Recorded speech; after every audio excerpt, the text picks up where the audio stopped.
Ето как да развиеш личната си марка. Тук съм в парка и отсреща на чешмата пие вода едно момиченце. След малко спира и вика на баща си: ела да видиш как пия. И продължава да пие. И в основата на нещата, като се замислиш, именно това е най-важното качество, за да имаш лична марка, от която вече можеш да се занимаваш с едно, след няколко години с друго, но в основата на нещата, на личната марка, за да въобще да имаш хора, които да те следват, да са ти компания, да купуват от тебе, всичко опира точно до желанието на това да кажеш: хей, виж какво правя, виж това нещо, защо е готино, защо ми харесва, защо го правя. Оттам нататък, разбира се, че не винаги всеки, който ти искаш, ще обърне внимание.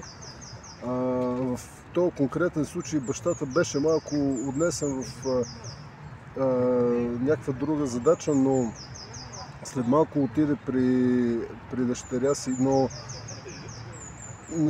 въпреки това, това е едно от нещата, които, разбира се, всеки от нас се бори, нали? Имаш нещо интересно, но човека или хората, на които искаш да го покажеш, по някаква причина не му обръщат внимание.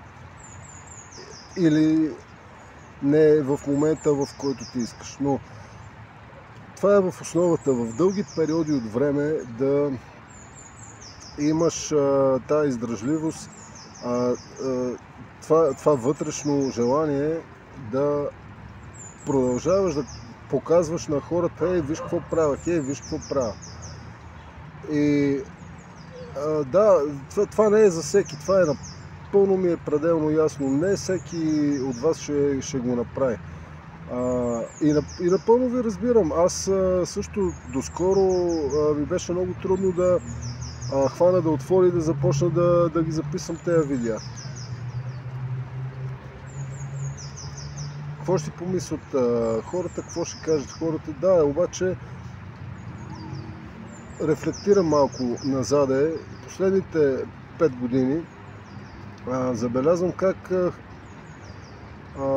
хора, на които изключително много съм държал на мнението, когато обаче са твърде близо до тебе, те не забелязват растежа ти. Те са просто твърде близо